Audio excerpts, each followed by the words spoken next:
Hey guys, JC Smith here. So the last time you saw this truck, we got the box off, and the very next day I sold the cab. So we're going to be taking the cab off this truck today. We did not sell the hood, which kind of is good for right now because it'll somewhat cover the engine while the cab's not on it. Quarter fenders don't go. So we got to get the quarter fenders off. Air cleaner's got to come off. We're taking... let's go around here. We're keeping wiring harness, brakes, shifter, cable for the engine shut off, for the fuel shut off. We're keeping the steering column, instrument cluster, shifter, park and brake cable, and I think that's all we need out of this, and then he'll take the rest.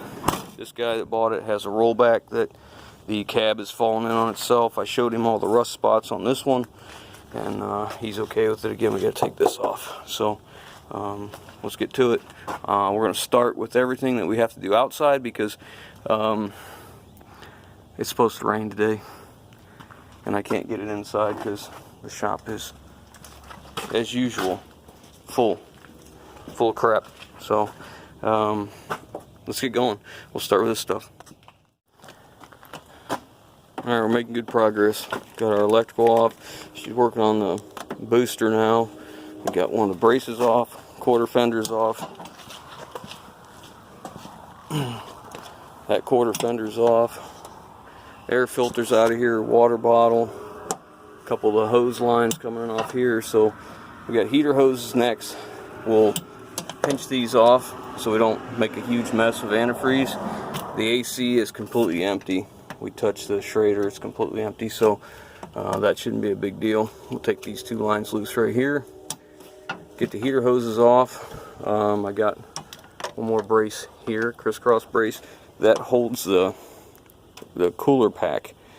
The radiator, intercooler, AC condenser, holds it in place because that's what the top of the hood is sprung off of. You can see the cables here, so it holds it, so it has to have that brace or this will just lean forward. So I got to put a jack stand underneath the front of this so it doesn't fall. So that's what we're doing next, so we get at it. Alright, we got the AC loose. This is what we use on the hose clamps. They're just pinch pliers, so it doesn't drain the whole system, because we don't need that. Now this here, this is going to be open for a while. I don't want water and stuff to get in here, and rather than tape all that up, we're just going to turn it down, like so. Actually, take it off, and I'm going to find a way to get it down in like this. Check that turbo while we're at it. Bearing feels good. So we're going to try and get this in here. Like so, just to protect it. Get any water in there, like that. Just go ahead and tighten that up. That way, if we do have to run it, we're not sucking in anything from the top. Okay, I got to do this cross brace yet, and that's everything under the hood done. So we can start working inside. I think I'm going to leave that cross brace till we're ready to take the cab off. But we're going to run out of weather because it's starting to rain. You can see here, it's already starting to rain. I might as well grab these tools. But we'll work on the inside. I can take the steering. I'm taking the steering column out, the brake booster and all that stuff, so I'll work on that. Alright, we're all disconnected. Everything's off the firewall. Shifter cable, park and brake cable, steering column's out. Everything we need is out. It's still okay. It's not fantastic, but it's usable. We got everything ready to go. We lifted the cab up a little bit so it'll be easier to get the forks underneath it from the grade off. I end up leaving the cluster because I don't think I'm going to use that. I think I'm going to use what I've got in the project. But parking brake, that'll come out once we lift up.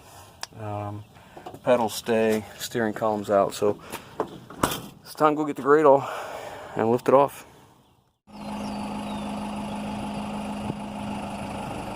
Okay, so everything's unhooked. Hopefully that cable will go ahead and come loose. Yeah, it's just hanging there. Grate all was pretty much stretched to the extent as far as it would go, but it's just enough room to reach it. Otherwise, we would had to have cut the frame off of the truck, which would be ideal.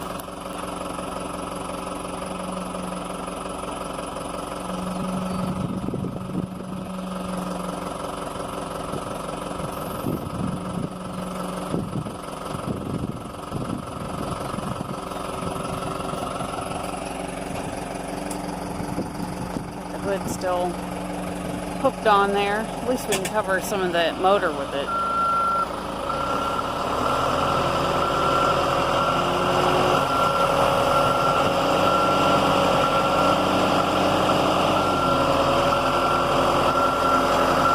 I'm not sure where he's going to put this, as usual.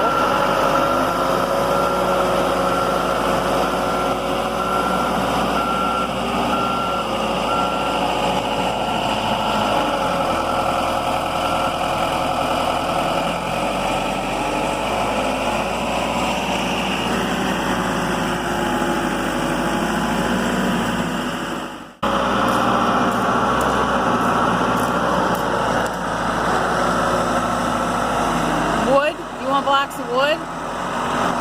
Okay. Alright, so it came off pretty uneventful. You can see just how basic this motor really is. There's just not a whole lot going on. We use this for our particular application. What we're thinking, I'll have to change that water pump, because this water pump is, man, that's at least from stem to stem is almost 5 inches.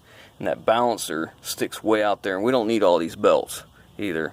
You know, we're only going to need just a few belts. So we're going to change the balancer out. We'll change out that water pump for another one. We're not going to use the transmission, I don't think, because I don't really want an AT545, which is what this is. Interesting though, this this flywheel housing here, it has an adapter on it, you can see it right here, to go from the SAE3 bolt pattern on the AT545 to an SAE2 on the back of the motor. And I'm not certain, I'm going to have to look into this, but I want to find out if I can just use this clutch housing, change the flywheel, or change the flex plate, I guess we'd call it, because there's no actual flywheel there, put on the manual flywheel and still use the same bell housing or flywheel housing, whatever you want to call it. I'm not sure on that, so we'll have to check. If anybody knows, they can tell me. I mean, that is, if anybody knows for certain. I don't want people telling me, oh yeah, it works all the time, and they've never done it. But if you've done this and you know that's the same thing, you can let me know, and I'd appreciate it. Otherwise, I'm going to make some phone calls, see what I can find out. Now we're going to set the hood down so that all this is covered as much as we can. We're going to need a big block here, lady, or two to stack up, because we're going to bring the hood down and let it set on lumber, and then we'll strap it down so the wind don't catch it. But we're also going to look and see if there's a PTO behind this plate on that transmission, because then it's attractive to somebody.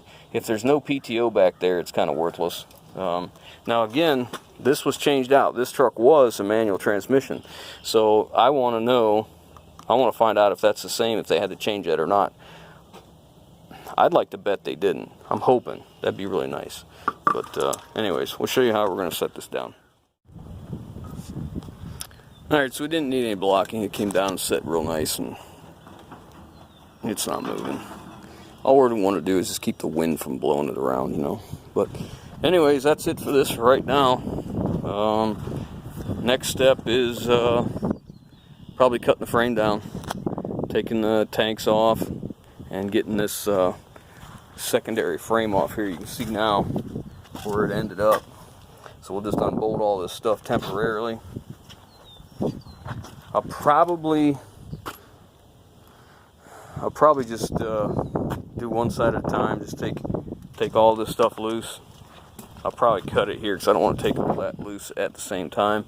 Throw that piece off and then put the stuff back, because it's not going to be too critical because we got a lot of work to do this frame. We've got a lot of cleanup, paint, pressure wash the engine, get it cleaned up, and yeah, I'm gonna leave it with that. But the I guess the plan is this is going to 65 because that's what I was leaning towards, and in the comments that's about what everyone said. There was only just like 3, 4, or 5 people that were interested in the F250, so that works out well because I really think it's better to do it this way. So in the F7 or the 1965, look at that, little split in the boot starting. Anyways, that's it for now, guys. If you like what we're doing, give us that thumbs up. If you haven't already, hit that subscribe button, leave your comments down below, and we will catch you on the next one.